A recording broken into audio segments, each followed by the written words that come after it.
মানুষের কোনো ধারণাই নেই সে আসলে কতটা ক্ষমতা রাখে। আজকের দিনটি কঠিন, কাল হবে অন্ধকার, তারপর সূর্যকে উঠতেই হবে। যদি তোমার স্বপ্ন দেখার সাহস থাকে আর সেই স্বপ্নের জন্য যদি মরতে রাজি থাকো, তবে টাকার অভাব কোনো বাধাই হবে না।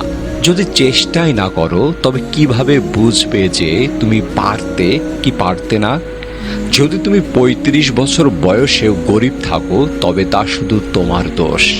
জীবনে একবার হলেও কোনো কিছুর জন্য মন প্রাণ উজাড় করে কাজ করো, নিজেকে বদলানোর চেষ্টা করো, এতে খারাপ কিছু হতেই পারে না।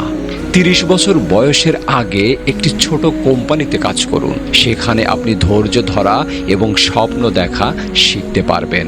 যতক্ষণ হাল না ছাড়ছেন, ততক্ষণ আপনার জেতার সম্ভাবনা আছে। হাল ছেড়ে দেয়াই সবচেয়ে বড় পরাজয়। অতীতের সাফল্য হয়তো তোমাকে ভবিষ্যতের ব্যর্থতার দিকে নিয়ে যাবে, কিন্তু তুমি যদি প্রতিটি ব্যর্থতা থেকে শিক্ষা নিতে পারো, তবে দিন শেষে তুমি একজন সফল মানুষই হবে। যাত্রা যত কঠিনই হোক, প্রথম দেখা স্বপ্নটা তোমার প্রতিদিন দেখে যাওয়া উচিত। এটা তোমাকে অনুপ্রেরণা দেবে আর হতাশা থেকে বাঁচাবে। ৫০ বছর বয়স হওয়ার পর তোমার জ্ঞান ও সম্পদকে নতুনদের সাহায্য করার কাজে লাগাও, কারণ তারা যে কোনো কাজ তোমার চেয়ে ভালো করতে পারবে। যদি আমরা সকাল ৮টা থেকে বিকাল ৫টা পর্যন্ত কাজ করি, তবে এটা কোনো হাইটেক কোম্পানি নয় এবং আলিবাবা কোনোদিনও সফল হবে না। যদি আমাদের মাঝে ৮টা থেকে ৫টা কাজ করার মনোভাব থাকে, তবে আমাদের অন্য কিছু করা উচিত।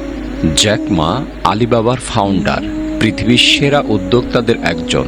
৪০ বিলিয়ন মার্কিন ডলার মোট সম্পদ নিয়ে চীনের সেরা ধনী এবং বিশ্বের অন্যতম একজন ধনী ব্যক্তি তিনি। কিন্তু জ্যাক মা এর জীবনী ঘাটলে দেখা যায় তিনি উঠে এসেছেন খুবই গরিব অবস্থা থেকে।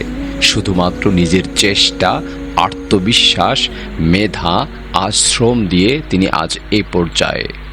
প্রিয় ভিউয়ার্স, এই ছিল আজকের ভিডিওটি কেমন লেগেছে অবশ্যই কমেন্টসের মাধ্যমে জানাবেন।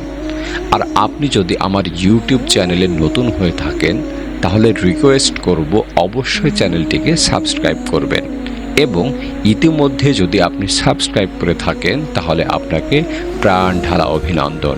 সবাই ভালো থাকবেন, সুস্থ থাকবেন। আসসালামু আলাইকুম ওয়া রাহমাতুল্লাহি ওয়া বারাকাতুহু।